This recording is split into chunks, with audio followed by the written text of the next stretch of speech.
waa mid ka mid ah halyeeyadii ugu geesnaa ee soo maray islaamka.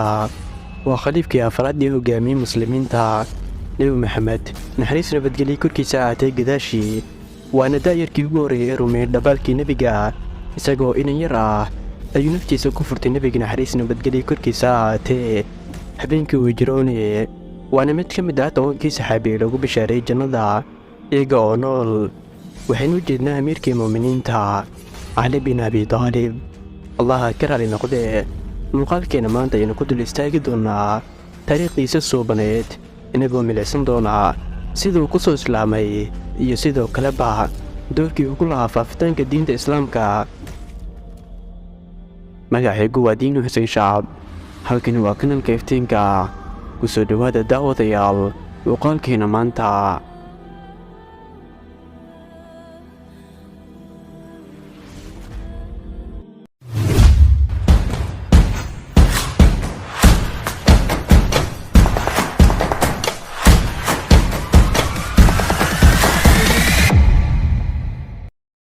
أنا الذي سمتني أمي حيدرة، درقام آجام وليث قسورة، عبر ذراعين شديد القسرة، كليث قابات كريه المنظرة.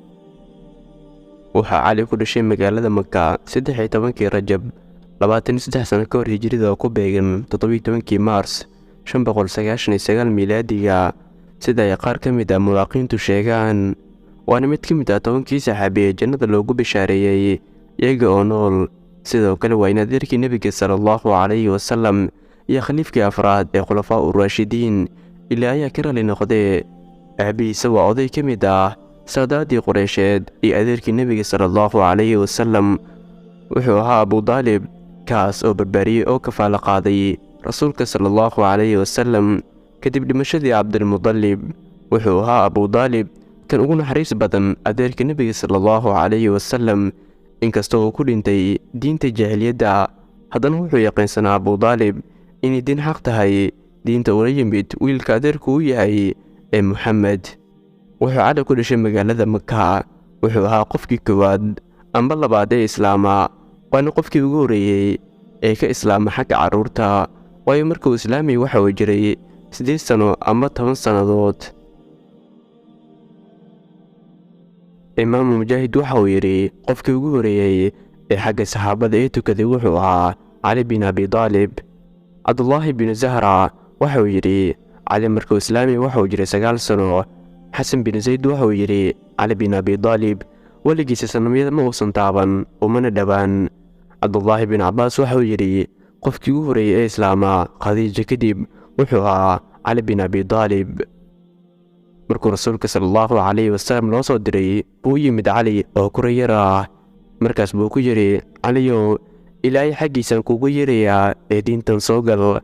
wuuna u sharxay. saa kadib cali wuxuu yidhi abaadaalib baan soo weydiinayaa, waayo kama caraysiin karo.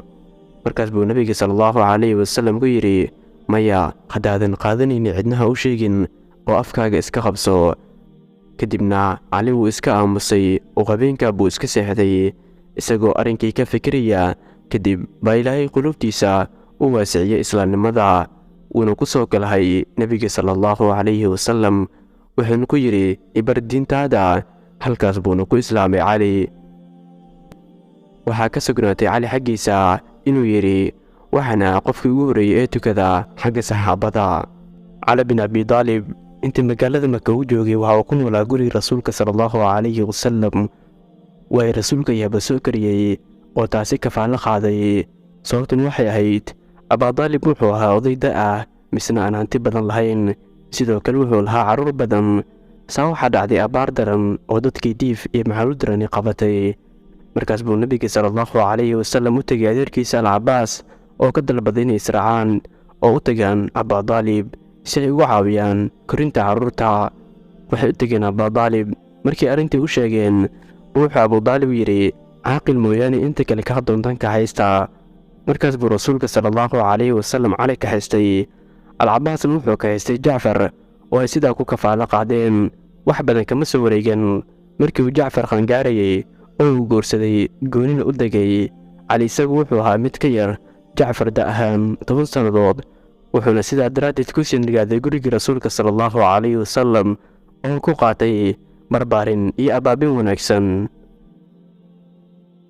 maalintuu dhamaayin xabiibkeena moxamed sala allahu calayhi wasalam u soo haajiyay magaalada yatrib ba waxaa tashtay odayaashii waxgaradkii qureysheed si arrintaasi isku hor istaajiyaan, waxayna shir aan kala go' lahayn ku yeesheen daarul nadwa galahoodii fadhiga. waxayna go'aan ku soo saareen inay dilaan nebiga sala allahu calayhi wasalam, waxayna isku raaceen in qolo walba quraysh ka mid ah laga soo dhex saaro wiil shabaab ah oo seef wata, kadib albaabkii loo fadhiisto oo markuu damco inuu nebiga soo baxo hal mar lagu wada dhuftay seefaha sida dabar hal mar uu ninka ku dhuftay oo kale ah. markaas kadib haddii ay banu haashim waa dalka nebiga uu ka dhashay ay ku doodaan sababta loo dilay, waxaa la siin doonaa diyo. haddii ay diyadu diidaanna iskama celin karaan quraysh dham, waayo quraysh dhan baa hal mar ku dhufatay seefaha. arrinkaasi bay isku waafaqeen quraysh, waxaana fikraddaasi xun lahaa oo keenay abujahal caamir bin haashim. kadib waxay mid malakul jibriil calayhi salaam markaas ugu warramay nebiga sala allahu calayhi wasalam waxay quraysh ku tashtay iyo inay doonayaan inay dilaan. saa kadib nebiga sala allahu calayhi wasalam wuxuu la tashtay cali bin abi taalib oo ruhantii aad u jeclaa. wuxuu yidhi, caliyo quraysh sidaad ay ku tashatay. kadib wuxuu amray inuu firaashkiisa seexdo caawa uu nebiga isku furto. kadib wuxuu amray in howlaha uu rasuulka sala allahu calayhi wasalam muslimiintii dadka u haayay oo ammaano ah uu soo kala gudo dadka. cali wuxuu yidhi, rasuulkii allow, haddii aan caawa firaashkaaga seexdo naftaada miyay badbaadaysaa oo cadawyada quraysheed miyaad ka badbaadaysaa? saa wuxuu yidhi rasuulka sala allahu calayhi wasalam, haa, naftaydu way badbaadaysaa insha allah. markaas buu cali sujuud la dhacay oo isagu isku furtay oo sidaasi ku seexday firaashkii nebiga sala allahu calayhi wasalam. nebiga habeenkii buu gurigiisa ka soo baxay iyagoo qurayshtu ay dhooban yihiin albaabka aqalkiisa, laakiin ma aysan arkin oo ilaahay baa indhaha ka saabay dhammaantood. saa marka iyada ah wuxuu nebiga akhrinayay aayadda ku jirta suuratulyaasiin oo ah qowlka alle kor ahaaye. wuxuu yidhi, وجعلنا من بين أيديهم سدا ومن خلفهم سدا فأغشيناهم فهم لا يبصرون. waxaan ka yeelnay hortooda gidaar gadaashoodana gidaar oo waa indho daboolnay mana arkaan waxbo. markaas buu rasuulka sala allahu calayhi wasalam cantooba caraha qaaday oo xaggooda ku tuuray, mana aysan arag dhammaan. in xoogaa markuu ka maqan yahay baa shaydaan u yimid oo ku yidhi, hooggiina maxamed soo kan baxay. markaas bay hal mar wada kaceen oo hambar u dideen, deetana ay soo wada laabteen. saa waxay arkeen firaashkii oo meesha oglanaa iyo cali oo dul hurda. markaas bay u malayeen nebiga oo weli jiifaa, waxayna sugayeen ilaa uu ka soo kacayo. saa waa berigiiba waxaa meeshii ka soo kacay cali bin abi taalib. markaas bay intay ku soo rooreen ku dhigeen oo ay ku yidhaahdeen, moxamed meeye. markaas bay u malayeen nebiga oo weli jiifaa, waxayna sugayeen ilaa uu ka soo kacayo. saa waa berigiiba waxaa meesha ka soo kacay cali bin abi taalib. markaas bay intay ku soo roreen ku dhigeen oo ay ku yidhaahdeen, moxamed meeye. saa wuxuu yidhi, muuji garan maayo anigu. dib way isaga tegeen. saa waxay yidhaahdeen qurayshtii, qofkii maxamedkeena iyo saaxiibkiisa abubakar sadiiq nolol ama geeri wuxuu yeelan doonaa abaalmarin 100 halaad oo geel ah. 3 maalin oo god ku jiray kadibna nebiga sala allahu calayhi wasalam wuxuu soo abaaray safarkii dheeraa ee maka iyo madiina dhexdooda isaga iyo saaxiibkiisa abubakar sadiiq. markuu nebiga sala allahu calayhi wasalam yimid magaalada madiina isagoon weli ka dhaqaaqin deegaankii bani camir bin cawf buu cali ka daba yimid isagoo soo gutay howshii loogu soo tegay. wuxuuna soo socday muddo gaaban marka loo eego masaafada iyo inta loo socon karo. wuxuuna socday habeenkii, maalintiina uu dhakan jiray si aan loo arkin amba loo dareemin, isagoo markaa iyada geli jiray geedaha hoostooda. wuxuuna ku soo degay cali gurigii khaatuum bin haddam al ansaari. cali wuxuu ahaa halyey weyn oo nafsadiisa ku furtay nafta nebiga sala allahu calayhi wasalam, waana qofkii ugu horeeyey ee uu nebiga nafsadiisa ku furtaa. markii uu cali ka daba tegay rasuulka sala allahu calayhi wasalam magaaladii madiina isagoo bad qaba soona gutay howlihii uu rasuulka sallallahu calayhi wasallam ugu soo tegay. markaas buu rasuulku aad ugu farxay oo uu soo dhoweeyey. markiina rasuulku muhaajiriin iyo ansaar ayuu walaalaynayay. waxaa la sheegaa in Sahl bin Xaniif iyo Cali uu walaaleeyey. warinada qaar waxay xusaan in nebigu uu walaaleeyey nafsidiisa iyo Cali, balse waa laga culus yahay qowlkaas, waayo nebigu sallallahu calayhi wasallam iyo Cali si bay walaalo u ahaayeen, sababtoo ah waxay ahaayeen ilmo adeer. waxaa suurtagal ah markii in nebigu sallallahu calayhi wasallam uu la dan lahaa in isaga iyo Cali ay walaalo yihiin, balse markaasi aan ahayn xilliga la walaalaynayay muhaajiriin iyo ansaar.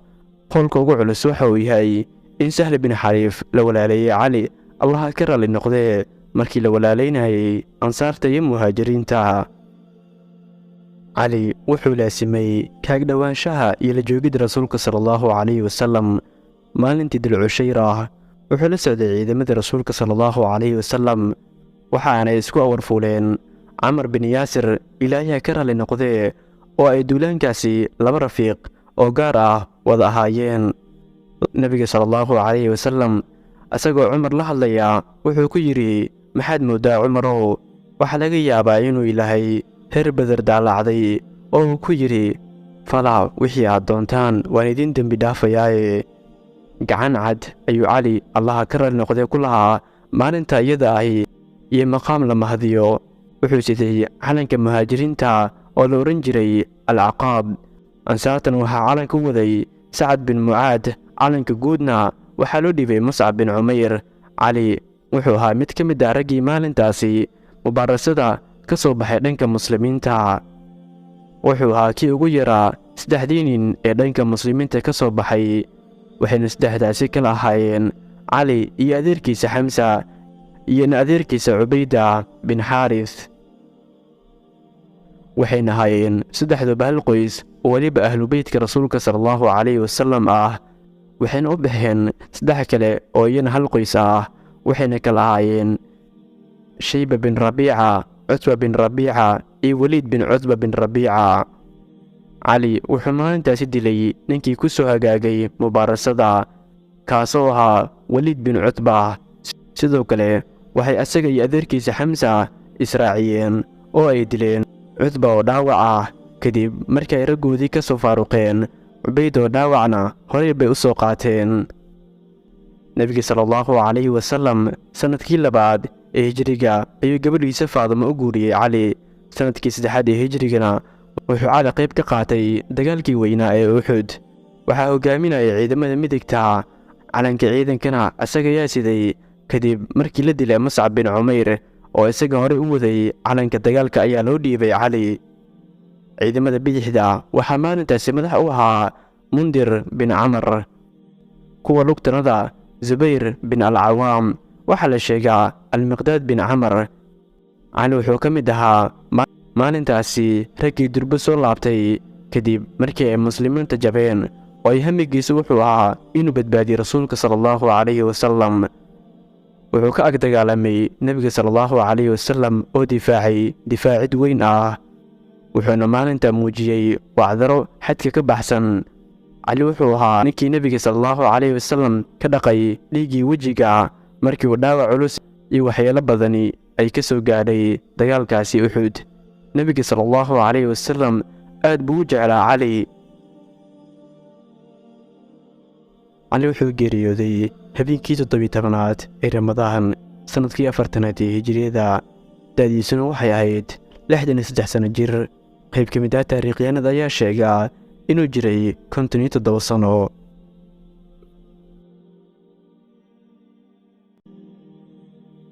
waxaan soo gaarnay gebgabadii muuqaalka. haddii aad ka hesho muuqaalkana like saar si ina gaarsii saaxiibadaada. haddii aad nagu cusub tahayna inagu soo biir oo rukumo janalka si ay kuu soo gaaraan muuqaalada aan soo gelin mar waliba. intaynu ku kulmi doono kan iyo muuqaalkiis xiga, fii amaanillaah. والسلام عليكم ورحمة الله وبركاته.